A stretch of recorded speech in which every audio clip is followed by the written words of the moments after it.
مولانا آزاد تو فیل ہو گئے اپنے پروجیکٹ میں, پارٹیشن نہیں روک پائے. ارے بھائی وہ کم سے کم ایک بڑی تعداد میں مسلمانوں کو یہ کنونس کر پائے کہ تم ہندوستان کو اپنا گھر مانو, اور اسی لیے اتنی بڑی تعداد میں لوگ ہندوستان میں رکے. اور ایک وقت ان کا ایسا گزرا جس میں انہوں نے مذہب کو ہی چھوڑ دیا, کیونکہ وہ اتنے فرسٹریٹ ہوئے کہ یہ کیا ہے. 17 مہینے, خاص طور سے مولانا نے خود ہی لکھا ہے 17 months, 17 مہینے وہ مذہب سے دور رہے. تو وہابیت سے ان کو بہت پرہیز تھا اور نفرت تھی, اور اس حد تک نفرت تھی کہ وہابیت سے کسی کی نزدیکی بھی اگر تھوڑی بہت ہے اس سے بھی وہ فاصلہ کرتے تھے. تو وہ یہ چاہتے تھے کہ کوئی ایسا استاد ہو جو کم سے کم وہابیت ان کے بیٹے کو, بچے کو نہ پڑھائے. مولانا یہ احساس نہیں کرتے کہ وہ خود آتے ہیں ایک ایسی فیملی سے جہاں اسکالر تھے. عربک ان کی مادری زبان تھی, مدر ٹنگ تھی.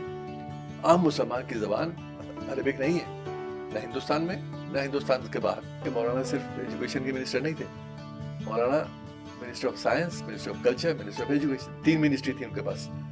یہ تو ڈویژن تو منسٹریز کے بعد میں ہوا.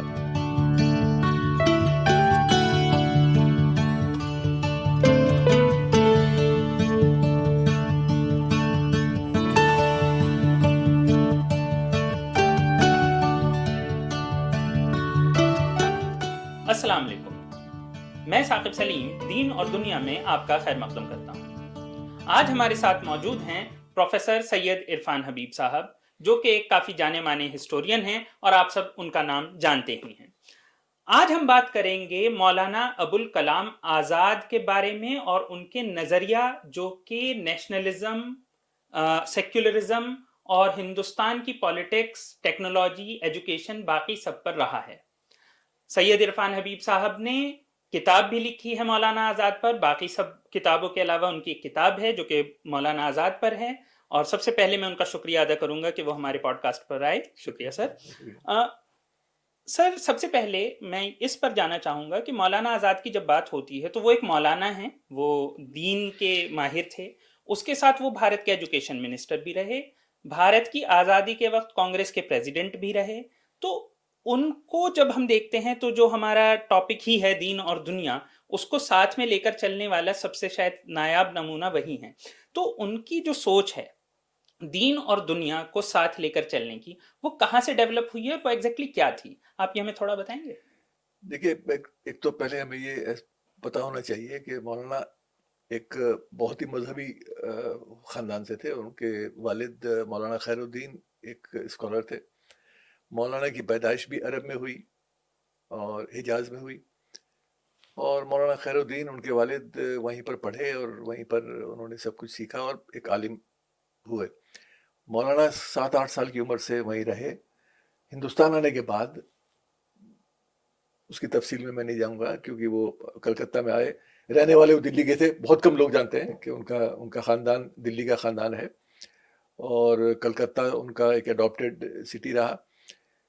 آنے کے بعد, کلکتہ آنے کے بعد انہوں نے جو اسلام ان کو وراثت میں ملا تھا اپنی فیملی سے, اپنے خاندان سے, اپنے اسکالر والد سے, اس اسلام سے ان کو کچھ پرہیز تھا, اور اس میں وہ کچھ تبدیلی چاہتے تھے. اور بہت کم عمر سے انہوں نے اس میں سوال اٹھانے شروع کیے. اور میں اس لیے یہ بات کہہ رہا ہوں کہ کسی بھی مذہب میں, خاص طور سے ان مذہبوں میں جیسے اسلام ہے جو dos and don'ts per based ہوتے ہیں. ہندو, یہاں میں تھوڑا کمپیریزن کر دیتا ہوں کہ ہندو مذہب جو ہے وہ ایک بڑا لوز مذہب ہے جس میں ڈوز اینڈ ڈونٹس بہت کم ہیں. آج ہم یہ دیکھنے کو مل رہا ہے ہمیں, کچھ لوگ ہندو مذہب کو بھی اسلامائز کرنے کی کوشش کرتے ہیں, اسلام کی طرح بنانا چاہتے ہیں, اور یہ دکھانا چاہتے ہیں کہ کیا آپ کر سکتے ہیں, کیا نہیں کر سکتے ہیں. لیکن اسلام میں ہمیشہ سے تھا, اور جوڈائزم میں بھی ہے, کرسچینٹی میں بھی ہے, سیمیٹک ریلیجنس میں سب میں ہے. اس سب ماحول میں, اس اسلام میں جو مولانا کو وراثت میں ملا, اس میں وہ تبدیلی چاہتے تھے. اور ایک وقت ان کا ایسا گزرا جس میں انہوں نے مذہب کو ہی چھوڑ دیا, کیونکہ وہ اتنے فرسٹریٹ ہوئے کہ یہ کیا ہے. 17 مہینے, خاص طور سے مولانا نے خود ہی لکھا ہے 17 months, 17 مہینے وہ مذہب سے دور رہے. اور اس بیچ میں انہوں نے ایک نیا مذہب اپنے لیے, اسلام تو وہی ہے لیکن اس کو کیسے انٹرپریٹ کرنا ہے, کیسے جینا ہے اس اسلام کو, اس کو انہوں نے حاصل کیا, اور وہ اس کو مطلب came back to religion. اب اس ریلیجن میں جب وہ واپس آتے ہیں تو اس میں وہ یہ دیکھتے ہیں کہ اس مذہب جو ہے وہ آپ کی زندگی میں آپ مذہب کے غلام نہیں ہیں, آپ مذہب آپ کو باندھتا نہیں ہے. جو کرٹیکل ایبلٹی ہے, کرٹیکل انگیجمنٹ ہے مذہب کے ساتھ, وہ گنجائش مذہب میں رہنی چاہیے. اگر وہ گنجائش رہے گی تب آپ مذہب کے اندر دین کو بھی شامل کر سکتے ہیں, مذہب تو ہے ہی, دین اور دنیا دونوں شامل ہو سکتی ہیں اگر کرٹیکل. آپ نے ایک بات کہی ابھی کہ مولانا آزاد نے خود اپنی زندگی میں کافی کم عمر میں, شاید یہ تب تک 15-16 سال کے بھی نہیں تھے, تو انہوں نے اسی زمانے میں یہ دیکھا کہ اسلام میں کیا ہے کیا نہیں ہے, اور اسے کرٹیکلی ایگزامائن کیا. عام طور پہ دیکھا جاتا ہے کہ مسلمان یہ مانتے نہیں ہیں کہ اسلام کو کرٹیکلی ایگزامائن کیا جا سکتا ہے. تو یہ سوچ اتنی کم عمر میں انہیں کہاں سے آئی ہوگی, اس کے بارے میں تھوڑا روشنی ڈالیں. یہ ایک تو پہلی بات تو یہ ہے کہ یہ بھی ہم کو پتا ہونا چاہیے کہ مولانا کسی اسکول میں نہیں گئے پڑھنے, کسی مدرسے میں, یونیورسٹی میں نہیں گئے. جو کچھ پڑھا پہلے تو ان کے والد نے پڑھایا, اور اس کے بعد ان کے والد خود ٹیچرز ان کے لیے چوز کرتے تھے, انٹرویو کرتے تھے, اور کون ٹیچر اب ان کے بیٹے کو پڑھا سکتا ہے. اچھا, احساس ان کو اس بات کا رہتا تھا کیونکہ وہ عرب ورلڈ میں رہے, تو وہابیت سے ان کو بہت پرہیز تھا اور نفرت تھی, اور اس حد تک نفرت تھی کہ وہابیت سے کسی کی نزدیکی بھی اگر تھوڑی بہت ہے اس سے بھی وہ فاصلہ کرتے تھے. تو وہ یہ چاہتے تھے کہ کوئی ایسا استاد ہو جو کم سے کم وہابیت ان کے بیٹے کو, بچے کو نہ پڑھائے. اس چکر میں انہوں نے بڑے کوشش کر کے تو پہلے خود پڑھایا, اس کے بعد ٹیچرز رکھے گئے. تو مولانا کو ہم ایک آٹو ڈائڈیکٹ کہہ سکتے ہیں کہ مولانا نے جو کچھ سیکھا وہ خود سیکھا, سیلف ٹاٹ اسکالر. تو اسی سے ان کی کرٹیکل ایبلٹی, جو کچھ انہوں نے پڑھا, کیونکہ ان کی سب سے اچھی بات یہ ہے مولانا کی, وہ انہوں نے زندگی میں پڑھا بہت کم عمر سے. اور ایک ان کا ایک گفٹ ہے کہ ان کا حافظہ بہت اچھا تھا. ان کا حافظہ بہت اچھا تھا, لیکن اب اتنا کرٹیکل ہو کر, جبکہ وہ کھلے عام یہ بات انہوں نے خود ایڈمٹ کی ہوئی ہیں کہ میں اتنے دن اسلام سے بھی دور رہا, اور میں نے ایک چیز سوچی, یہ ہے وہ ہے. لیکن اس سب کے باوجود اگر آپ دیکھیں تو اسلامک ورلڈ میں جو علماء تھے, علماء کلاس کی جو اوپر کی سطح ہے, تو آپ دیکھتے ہیں کہ وہ لوگ ان کی بڑی عزت کرتے تھے, یہاں تک کہ جمعیت علماء کا انہیں صدر بھی ایک بار بنایا گیا. اس کے علاوہ آپ دیکھتے ہیں مولانا محمود کے ہمیں ریکارڈز ملتے ہیں, عبید اللہ سندھی تھے, یا پھر کفایت اللہ, یا پھر مولوی احمد سعید, تو یہ لوگ بڑی عزت کرتے تھے. اور آج کے دور میں اگر ہم نارمل مسلم سے بات کریں تو انہیں بڑا عجیب لگے گا ایک آدمی جو یہ کہے کہ میں تو اسلام سے بھی دور ہو گیا تھا. تو ایسے آدمی کی وہ لوگ عزت کرتے تھے. کیا یہ ہمیں یہ بتاتا ہے کہ پہلے جو علماء تھے وہ زیادہ ایڈجسٹنگ تھے؟ بالکل بالکل بالکل. تو اس کے بارے میں تھوڑا سا آپ دیکھیں, ایسا ہے یہ آج کا جو دنیا ہے, صرف اسلام نہیں, یہ چینج آیا ہے دنیا کے سب مذہبوں میں, کہ اس میں آپ جو اسپریچول کنٹینٹ ہے مذہب کا وہ چاہے غائب ہو گیا ہو, لیکن پولیٹیکل کنٹینٹ اور میٹیریلزم یہ دنیاوی چیز ہے. کیوں مذہب تو ایک کا تو مین جو اس کا سورس ہے وہ تو اسپریچول کنٹینٹ ہے جو آپ کو. لیکن ابھی آپ نے خود اپنی کتاب میں بھی یہ نوٹ کیا ہے کہ صرف اسپریچول کنٹینٹ کی بات نہیں کری ہے مولانا آزاد نے, مولانا آزاد سائنس کی بات بھی. میں یہی تو میں کہہ رہا ہوں نا, اسپریچول کنٹینٹ مذہب کا ایک اسٹرینتھ ہوتی ہے.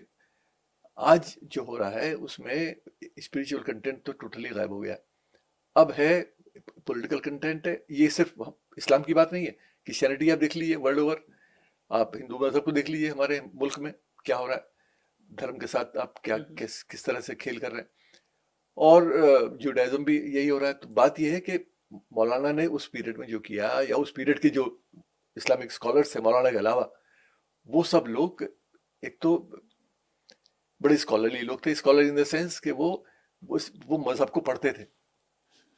دیکھیے, میں اکثر کہتا بھی ہوں کہ حافظ اور عالم دو میں آپ فرق کرنا سیکھیں.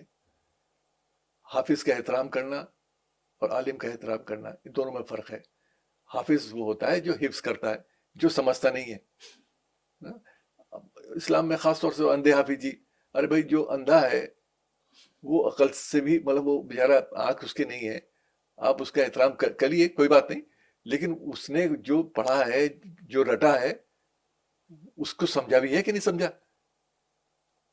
افسوس یہ ہے کہ اسلام میں بڑی تعداد میں لوگ یہ میں مولانا نے ایکچولی میں نے کتاب میں بھی اس بات کو اٹھایا کہ مولانا نے یہ سوال اٹھائے بار بار کہ صاحب مسلمان کو مذہب کو سمجھنا چاہیے، اس قرآن سے سبق لینا چاہیے. وہ یہ بھول جاتے ہیں کہ عام مسلمان، آپ وہ I have written this critically کہ مولانا یہ احساس نہیں کرتے کہ وہ خود آتے ہیں ایک ایسی فیملی سے جہاں اسکالر تھے، عربک ان کی مادری زبان تھی، مدر ٹنگ تھی. عام مسلمان کی زبان عربک نہیں ہے، نہ ہندوستان میں نہ ہندوستان کے باہر. قرآن عربک میں ہے. یہ ایک ٹریڈیشن رہی ہے کہ ورنیکولرائزیشن اس قرآن کا نہ ہو، ترجمے نہیں ہوئے، جو ہوئے بھی ہیں تو وہ ان کا احترام اتنا نہیں ہے جتنا کہ عربی میں پڑھنے کا احترام ہے. جو مسلمان قرآن پڑھتا ہے، ہر فیملی میں قرآن پڑھایا جاتا ہے بچوں کو، لیکن قرآن پڑھانے کا مطلب صرف یہ ہوتا ہے کہ آپ قرآن کو پڑھ کے پارے گن کے آپ ختم کر دیں. اب پڑھنے کے بعد کیا سمجھا، قرآن میں کیا ہے؟ نہیں دیکھیے، مولانا آزاد نے سمجھا، یہ تو ہم سب کو پتہ ہے. انہوں نے قرآن کی ایک پوری کمنٹری بھی لکھی ہے. اب جیسے ہم ان کو دیکھتے ہیں تو ان کا ایک نظریہ ہے، وہ نظریہ جو کہ دنیا کو لے کر ہے، جس میں سب سے پہلی بات میں نے جیسے ابھی ذکر کیا، آپ نے بھی جس کا ذکر کیا ہے، ان کا ایک سائنس کو لے کر نظریہ ہے. ہاں سائنس کو لے کر ان کا نظریہ کیا ہے؟ آپ اس کے بارے میں کچھ سائنس کے بارے میں انہوں نے یہ کہا، وہ ایک تو یہ آپ کو دھیان میں رکھنا چاہیے کہ جب مولانا سائنس کی بات کرتے ہیں یا ماڈرنزم کی بات کرتے ہیں، ماڈرنزم کا سائنس تو اس پیکج کا حصہ ہے، ماڈرنٹی کا حصہ ہے، science is one of the packages. تو جب وہ سائنس کی بات کرتے ہیں تو وہ یہ سر سید کو فالو کرتے ہیں، کیونکہ سر سید سے بہت زیادہ امپریس تھے. لیکن وہ سر سید کے کریٹیکل بھی تو تھے. نہ وہ کرٹیکل بعد میں آتا ہے. شروع میں جو زندگی ہے وہ سر سید کو انہوں نے اتنا تفصیل میں پڑھا اور اپنے والد سے چھپا کے پڑھا، کیونکہ مولانا خیر الدین سر سید کو اپریشیٹ نہیں کرتے تھے. اور زمانے میں ان پر وہابزم کا ایک الزام تھا. ہاں الزام بھی تھا. اور وہ سر سید کو یہ چاہتے تھے کہ یہ should not be expose to Sir Syed ideas.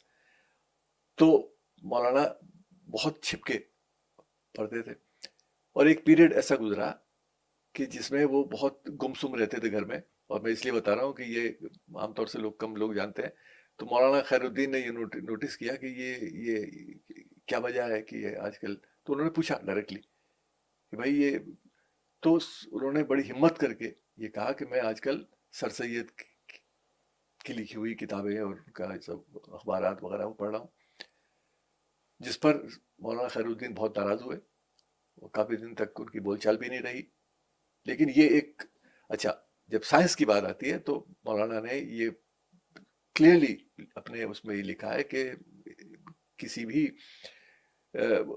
قرآن ایک مذہب کی کتاب ہے، وہ آپ کو مورل سکھاتا ہے، وہ آپ کو تعلیم حاصل کرنے کا ایک راستہ دکھاتا ہے، لیکن وہ سائنس کی کتاب نہیں ہے.